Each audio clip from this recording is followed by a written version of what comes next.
Welcome everybody to my orchid channel here in Gothenburg, Sweden. It's on the outskirts of the city.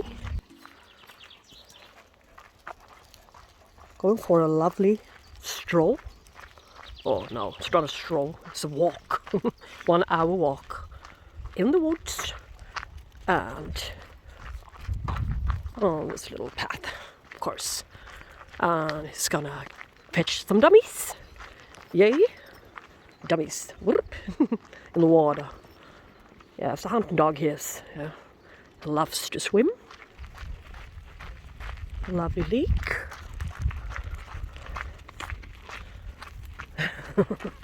The old one is leading the way. He knows exactly where we're heading.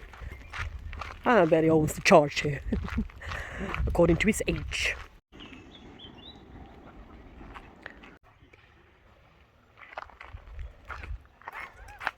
Oh, look how this tree grows into the water.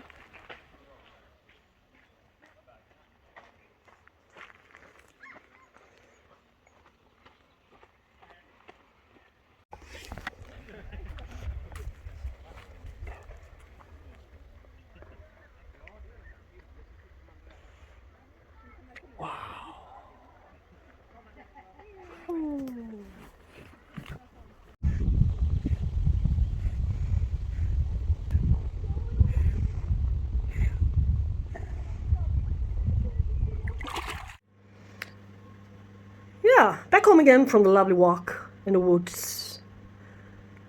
Newly sprung leaves. Shiny light green everywhere. Up here stands the 2 Catasetum type orchids I've got left.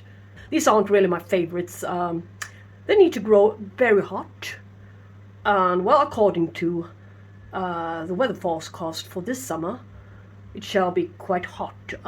It still is. It's already very, very dry outside. The lawns are drying out fast as heck, turning yellowish, brownish already. And, well, it's kind of dry. We need some rain. Yes. But anyway, the summer of 2018, I have a bunch of Catasetine types orchids, which includes Vise and Catasetums, Catasetums, and yeah, monnierara and stuff. Yeah, you know the drill. If you're into the catasetum growing. But these are the guys I've got left, the ones I kept, my favorites, so to speak, of course. Otherwise, I would have kept a few others as well. But freshly repotted. A bit too. Should have done this in April, but when I first saw new growth, but they just stood there so nicely, didn't they? I looked at them each and every day and thought, I need to deal with them. I need to deal with them. I need to deal with these guys after work, after weekend. Yeah, you know the drill again, once again. But it didn't happen until most currently. Already this size. But some people recommend not to repot them until they're grown this tall anyway. So there are different schools when to repot them. I prefer to repot them when they are just beginning down there. That's a new shoot. But yeah. And if we're lucky, this might be a flower spike. Fredclarkeara After Dark, Sunset Valley Orchids from Orchid Garden. Had it for 1 year, I think. Needs to be a little bit more hydrated. That's going to happen really soon. And why I choose to put them into a clay pot. Here's why. Loads of grow stones, perlite, and sphagnum moss, mostly sphagnum moss, and a little bit of charcoal, and just a teeny win, a bit of bark, as it's been kind of adapted to be sitting in that kind of mixture. I wouldn't change it far too much and far too severely for it, but all at once. But yeah, my idea is to put a teeny weeny bit of water down there. I love clay pots. I think I grow my orchids very nicely in them, so yeah. Might as well be. Maybe another little growth, but I don't think so. It must be a little spiky coming. Should be its season. Could be its season. I'm not sure about this variety, but Well, we shall see. It's growing on nicely. My former pride and joy, which has proved to be a failure lately, but we should give it another shot and see. This black pearl, it is. Yeah, might as well be this guy's turn as well. Finally. And you want to know why I think that's happening? This time period resembles the time period of 2018. So now a bell rang and it finally hit me where I went wrong. A guy at my Orchid Society community, he grows these guys very nicely. He always seems to have them in bloom at all times, almost, seems. So what differs his condition from mine? He keeps them in a full glass balcony. Yes, really, really hot conditions. Kind of, sort of, sunny, but not too much. But most important factor, shall we say, is that it's receiving quite good warmth. Yeah. So I think finally, this one shall be able to flower. It looked like this when I got it 5 whole years ago in June.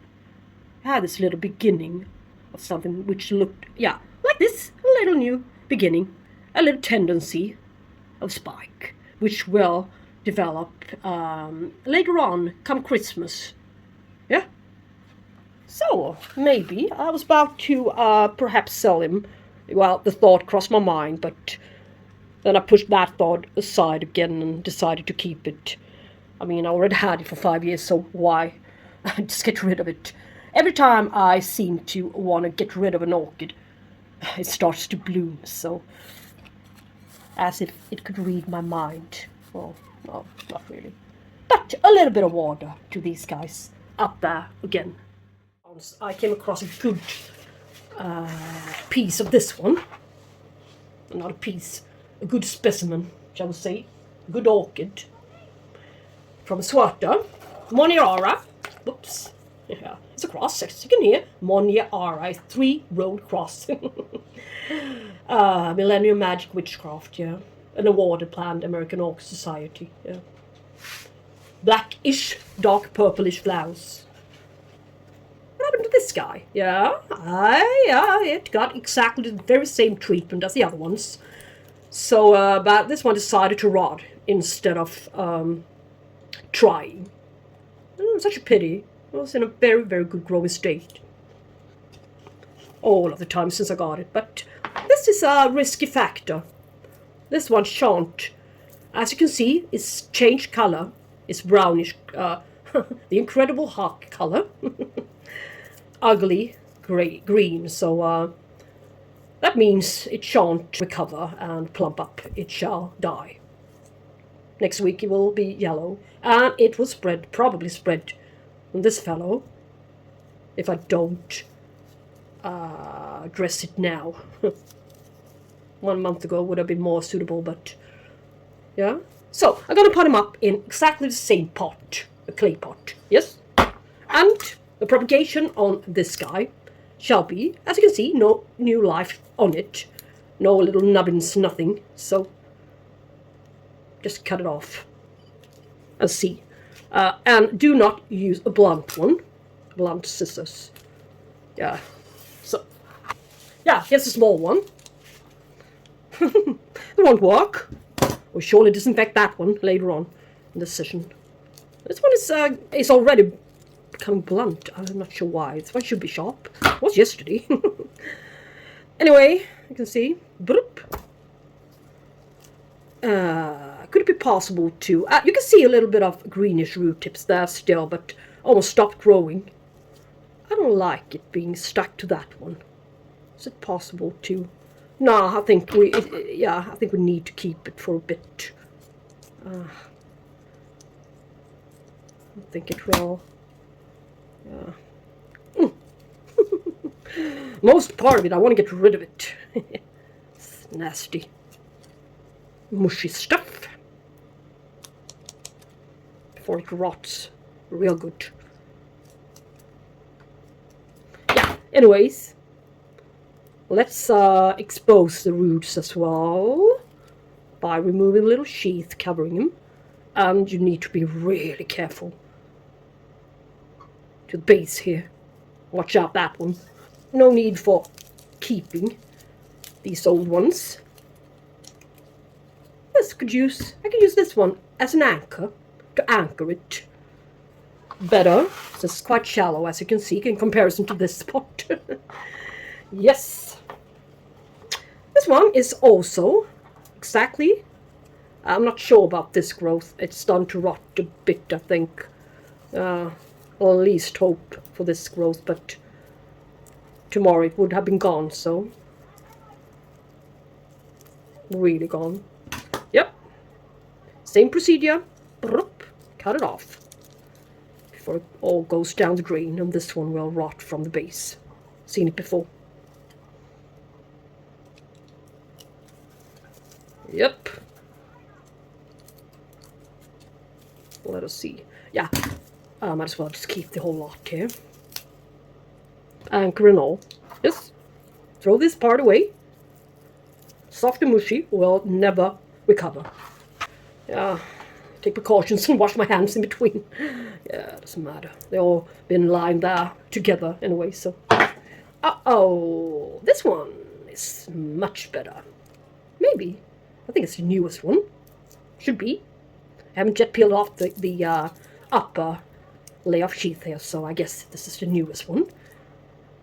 So it's quite normal for these guys to rot their old pseudobulbs. Happens to the best conditioned one as well. A little bit better roots, a little bit more green, as you can see. This is going to grow. And we've got a little problem here. If I would like this one to grow, and you little fellow here to grow, I would need to bury this guy. Yes, and that won't happen. So what I'm going to do is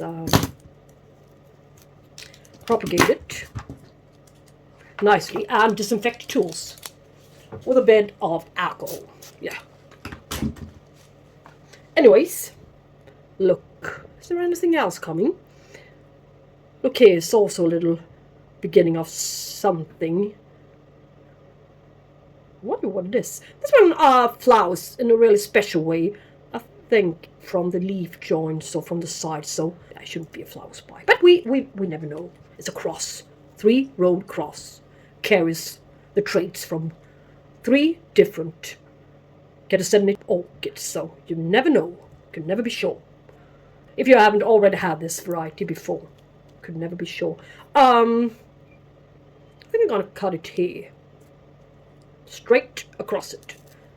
Nothing more to it. Boop. So, now we got ourselves a good catasetum. And if this one turns out to be a good growth, might as well just cut it here and pot it up. Just by sticking the whole lot down and seal it. Find something to seal it with. Alright?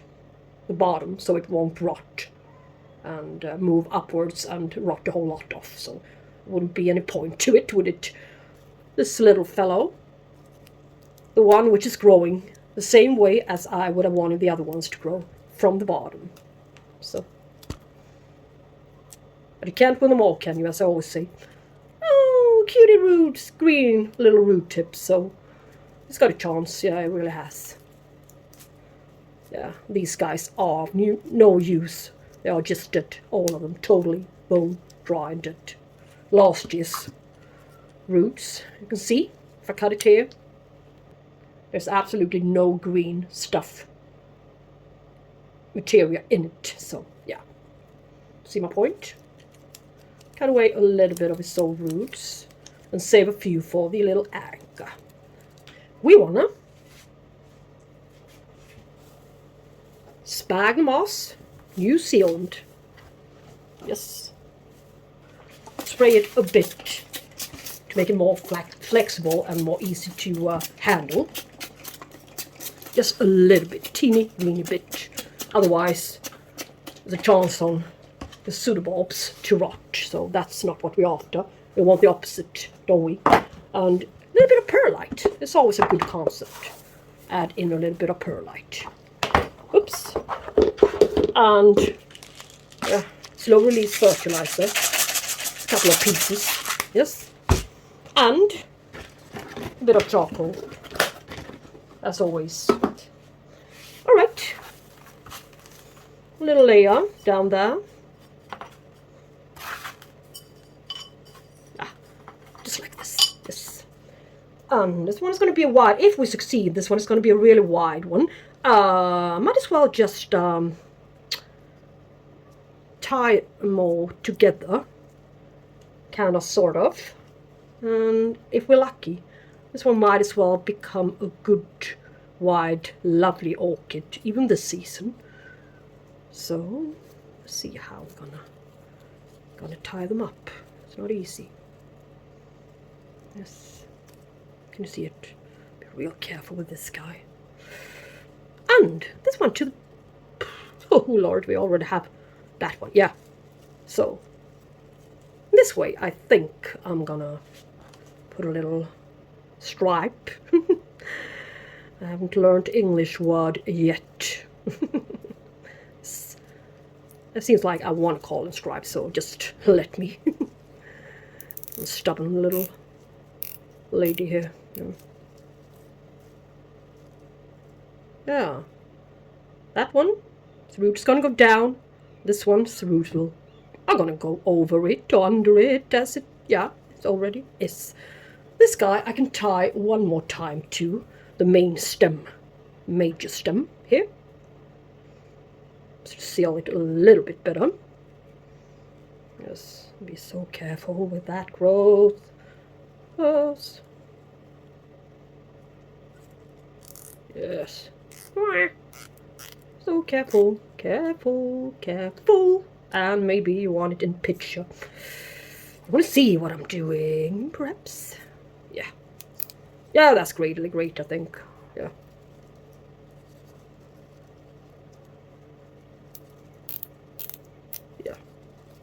Yeah. So, yeah. It will handle it all by its own machine, all by itself later on. Don't need any man-made solutions here, I guess. Yeah, as expected. This one is gonna be trouble. Yeah.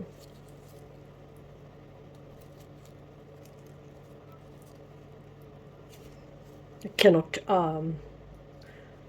yeah, alright, yeah, it's gonna look like this. This is final results. I'm not gonna touch it anymore, risking peel off the new growth. It will be unnecessary, wouldn't it? So, this is how it's gonna be. Down into the pot you go. I'm not gonna make it far too big pot. I mean, Catasetums likes to grow in tiny pots, but in the best of wishes, this one is going to grow on kind of wide. And I've heard them all. Catasetums likes larger containers than one would imagine, than one would have thought. People are growing them in too small containers. Oh, you need to put them in bark. Oh, you need to put them in simple sphagnum moss. Don't put any anything, any slow release fertilizer of any sorts into it. It will only burn the roots. Don't do it. Don't do it. Loads of suggestions out there. So, 5 new growth. It's that's a really good progress for being a bad progress. And this one is kind of late in season, if I remember correctly. So no, it shouldn't be late. This one is kind of early. No, I don't remember. So, this is it, and how to provide adequate humidity. Well, I think I'm going to put it into the cabinet. There. Good light, and still some humidity, and it won't have to be watered, and won't have to be drying out or being attacked by spider mites. At this early stage, it will be damaging, and a disaster for them, so put it that way. Yeah, thanks for watching this video, and if you liked it. If you haven't already subscribed to this channel, I keep loads of various types of orchids on the windowsill and in that cabinet, of course, growing outside my balcony in the northern hemisphere, Sweden. Kind of hot summers, mild autumns, cooler winters, and in this case, kind of hot springtime as well. So that's the climate we have here. So if you're interested in seeing some more of my stuff, I have loads of uploaded old videos. And yeah, there are a few to come. So, just subscribe if you would like to see some more updates and repotting sessions. Yeah. Thanks for watching, and we shall talk soon. I hope. Bye bye. Take care.